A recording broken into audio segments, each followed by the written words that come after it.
नमस्कार, आप देख रहे हैं एक न्यूज 24 और आपके साथ मैं हूं वसीम। शाम 6 बज रहे हैं और एक बार फिर से हम आपके बीच हाजिर हैं सुबह से लेकर अब तक की 6 बड़ी खबरों के साथ। बिहार के साथ साथ देश की सियासत में भी काफी हलचल है और हलचल का कारण बिहार में जातीय जनगणना को लेकर है।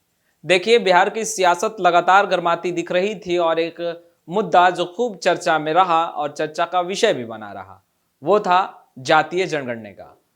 एनडीए की सरकार जब बिहार में चल रही थी उस समय राजद लगातार राग अलापते दिखाई दे रही थी और कहते दिखाई दे रही थी कि देश के साथ साथ बिहार में भी जातीय जनगणना होना चाहिए और अगर देश में केंद्र सरकार जातीय जनगणना नहीं कराना चाहती तो मुख्यमंत्री नीतीश कुमार को पहल करनी चाहिए और बिहार में जातीय जनगणना कराना चाहिए। अब जब सत्ता बदल चुकी है, बिहार में महागठबंधन की सरकार चल रही है, चाचा भतीजा एक हो चुके हैं, तो ऐसे में बिहार में जातीय जनगणना होने जा रहा है। 7 जनवरी से जातीय जनगणना होगा और इसका पूरा रोड मैप तैयार कर लिया गया है। तमाम चीजें बना ली गई हैं और उन तमाम चीजों पर कार्य चल रहा है कि कैसे बिहार में जातीय जनगणना के साथ साथ आर्थिक गणना भी होनी चाहिए, जिसको लेकर पूरा रूपरेखा तैयार कर लिया गया है। तमाम चीजें ट्रांसपेरेंसी के साथ होगी और पोर्टल पर वो चीजें पब्लिश की जाएगी। खैर, मकानों की भी गिनती होगी मगर कमर्शियल मकानों की गिनती नहीं होगी, यानी तमाम चीजें जिस तरीके से की जाएगी उसका पूरा का पूरा ख्याल रखा जाएगा और रोड मैप भी तैयार कर लिया गया है। यानी तेजस्वी यादव बेशक खुश होंगे और महागठबंधन के जितने घटक दल हैं वो भी खुश होंगे, क्योंकि नीतीश कुमार ने एक बड़ा फैसला तो बेशक ले लिया है।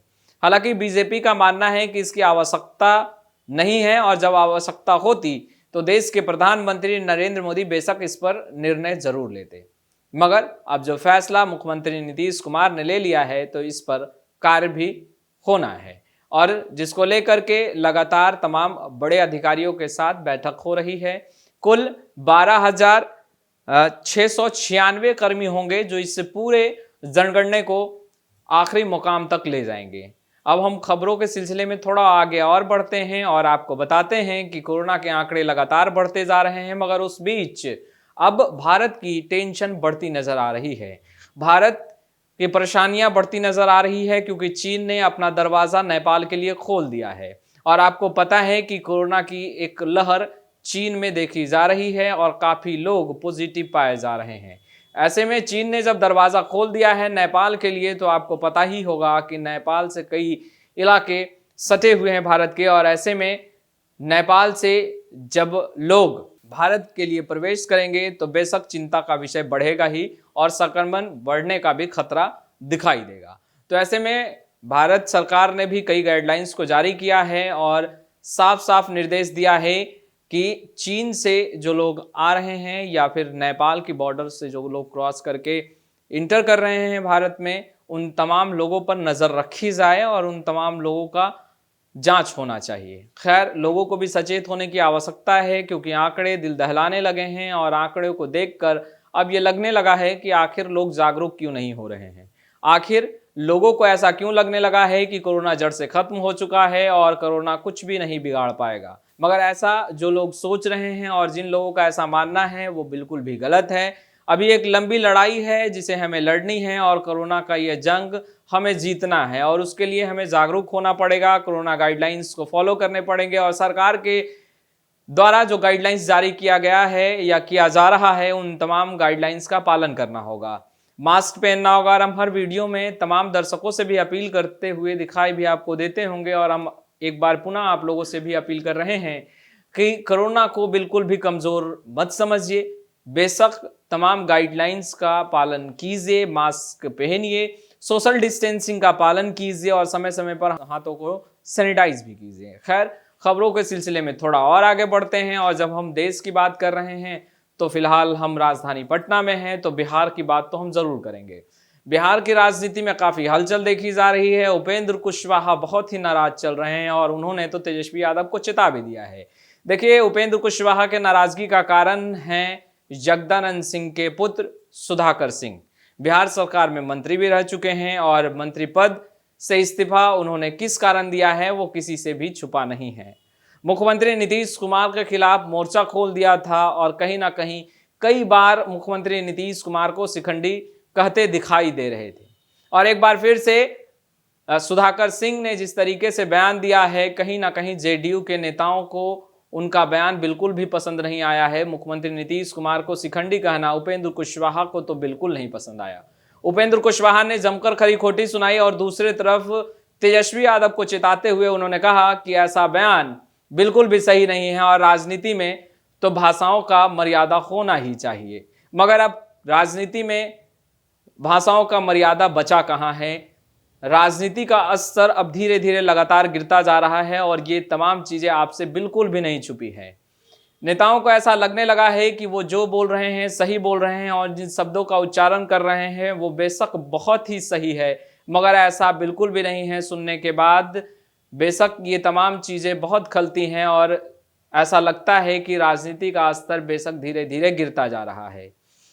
हर कोई एक दूसरे पर निशाना साधने में लगा है। मुद्दे की बहुत कम बात होती है मगर ज्यादा व्यक्तिगत बातें तो होती ही है। खैर, राजनीति है, मुद्दों से ज्यादा व्यक्तिगत बातें चलती रहती है और जनता सब कुछ जानती है। खैर, थोड़ा और आगे बढ़ते हैं क्योंकि उपेंद्र कुशवाहा की नाराजगी तो आपने सुना ही। शिखंडी कहने पर मुख्यमंत्री नीतीश कुमार के बहुत ही नाराज हैं, तेजस्वी यादव को चिता दिया है। खबरों के सिलसिले में अगर हम थोड़ा और आगे जाए तो बीजेपी खेमा में जश्न की लहर है और ये लहर इस कारण है कि बीजेपी नीतीश कुमार से अलग हो चुकी है, यानी एनडीए गठबंधन टूट चुका और एनडीए का दामन छोड़ नीतीश कुमार महागठबंधन में शामिल हो गए। चाचा भतीजे की जोड़ी कितना पास कितना फेल वो 2025 में सब कुछ स्पष्ट हो जाएगा। और उससे पहले तो एक बड़ी लड़ाई है देश की राजनीति की कि आखिर देश का प्रधानमंत्री कौन बनेगा। खैर, फिलहाल तो देश के प्रधानमंत्री नरेंद्र मोदी हैं, मगर मुख्यमंत्री नीतीश कुमार को पीएम मटेरियल बताया जाता रहा है महागठबंधन की तरफ से। और ऐसे में विजय कुमार सिन्हा जो नेता प्रतिपक्ष हैं बिहार के, उन्होंने कहा है कि नीतीश कुमार जब एनडीए से अलग हुए उसके बाद बीजेपी के कार्यकर्ताओं में खुशियों की लहर है, चेहरे पर चमक है और कार्यकर्ता काफी जोश उल्लास के साथ कार्य कर रहे हैं, पार्टी को मजबूत बना रहे हैं और कोई भी प्रभाव नहीं पड़ने जा रहा है मुख्यमंत्री नीतीश कुमार का एनडीए से अलग होने पर। खैर, सत्ता छीनी विपक्ष में बैठे हैं मगर इसका मलाल बीजेपी को बिल्कुल नहीं है। ये तमाम बातें विजय सिन्हा कह रहे हैं। देखिए, विजय सिन्हा लगातार सदन के अंदर भी क्वेश्चन उठाते, प्रश्न उठाते दिखाई देते हैं और जिस तरीके से विजय सिन्हा प्रश्न उठाते हैं उन तमाम प्रश्नों से मुख्यमंत्री नीतीश कुमार कभी कभी नाराज भी हो जाते हैं। खैर, इस बार जो सत्र चल रहा था, शीतकालीन सत्र चल रहा था, उसमें नाराजगी इतनी हद तक आगे बढ़ी कि शब्दों का जो प्रयोग किया गया, जो इस्तेमाल किया गया, वो बिल्कुल भी देखने में सुनने में अच्छा नहीं लग रहा था और जिसको लेकर बिहार की सियासत में भी काफ़ी हलचल देखी गई थी। खैर, ये तमाम बातें जो हैं वो थोड़ा सा बेचैन करती है। अब थोड़ी सी बात हम कर लेते हैं खुशियों भरी। खैर, ये जो बात हम करने जा रहे हैं ये बेशक खुशियों भरी है और ये खुशियाँ उन तमाम लोगों के लिए भी बेशक ज़रूरी है जो लालू परिवार से काफ़ी जुड़े हुए हैं और लालू परिवार के शुभचिंतक हैं। तेजस्वी यादव पापा बनने जा रहे हैं, राजश्री यादव मां बनने जा रही हैं और लालू परिवार में खुशियों की लहर है। लालू परिवार में जश्न का माहौल है। लालू प्रसाद यादव की स्वास्थ्य भी धीरे धीरे ठीक हो रही है, पहले से सुधार है और ऐसे में अब मानो लालू परिवार में खुशियों का बौछार हो रहा हो। लालू यादव जहां एक तरफ स्वस्थ हो रहे हैं, रोहिणी आचार्य भी स्वस्थ हो चुकी हैं। रोहिणी आचार्य स्वस्थ होते के साथ एक्टिव होते दिखाई दे रही हैं। रोहिणी आचार्य ने एक निजी अखबार से बातचीत करते हुए उन्होंने कहा कि उन तमाम लोगों को मैं जवाब देने से बिल्कुल नहीं पीछे हटूंगी जो लालू प्रसाद यादव या लालू परिवार की ओर सवाल उठाते दिखाई देगा। लालू प्रसाद यादव सामाजिक नेता रहे हैं, समाज के लिए बहुत कार्य किया है और ऐसे में लालू प्रसाद यादव को लेकर सवाल उठाना बिल्कुल भी सही नहीं है और अगर कोई सवाल उठाएगा तो उसका जवाब मैं खुलकर दूंगी। खैर, रोहिणी आचार्य वह बेटी हैं जिन्होंने लालू प्रसाद यादव को किडनी दिया, और लालू प्रसाद यादव का स्वास्थ्य अगर ठीक है, पहले से बेहतर है और लालू प्रसाद यादव के चेहरे पर थोड़ी चमक है, तो रोहिणी आचार्य वह बेटी जिन्होंने लालू प्रसाद यादव को एक नया जीवन दिया। मगर तेजस्वी यादव भी अब खुश दिखाई दे रहे हैं, और खुशी का कारण यह है कि तेजस्वी यादव पापा बनने जा रहे हैं। यही कारण है कि हमने आपको इस खबर से पहले ही बताया कि उन लोगों के लिए भी ये खुशियों की खबर है जो लालू परिवार और लालू परिवार के लिए हमेशा अच्छा सोचते हैं, उनके लिए शुभचिंतक हैं और तेजस्वी यादव के चाहने वाले हैं। खैर, अब आगे की राजनीति हम उन तमाम चीज़ों से लगातार अवगत कराते रहेंगे जो बिहार के साथ साथ देश की सियासत में चलेगा। मगर ये तमाम जो बड़ी खबरें हैं वो देश और बिहार की राजनीति में तैरते नजर आ रही है। सबसे बड़ी खबर हम आपको सुना देते हैं, 2022 हमारा पीछा नहीं छोड़ रहा।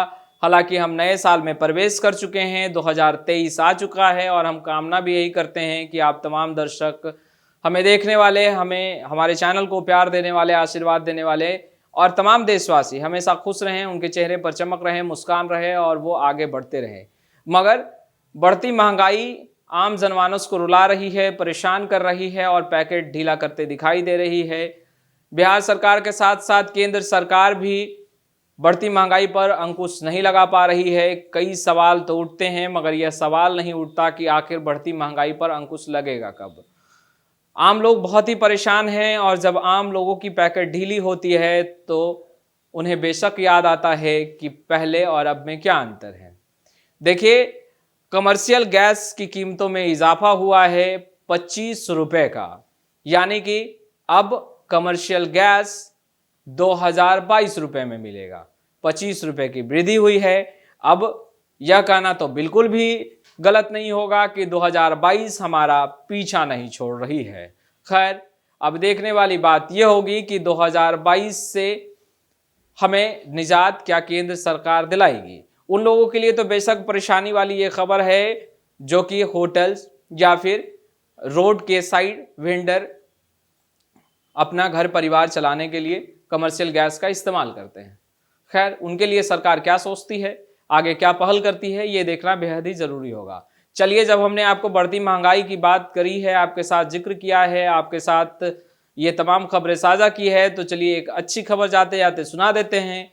कमर्शियल गैस की कीमत 25 रुपया बढ़ी है, मगर घरेलू गैस की कीमत में कोई इजाफा नहीं हुआ है। चलिए, ये छोटी सी जो खबर है, जो अच्छी खबर है कि घरेलू गैस की कीमत में कोई इजाफा नहीं हुआ है, शायद यह सुनकर आप संतोष कर लेंगे कि सरकार अच्छा काम कर रही है। मगर अब मुद्दे की बातें कम और देश और बिहार की सियासत में अन्य बातें बहुत होती हैं।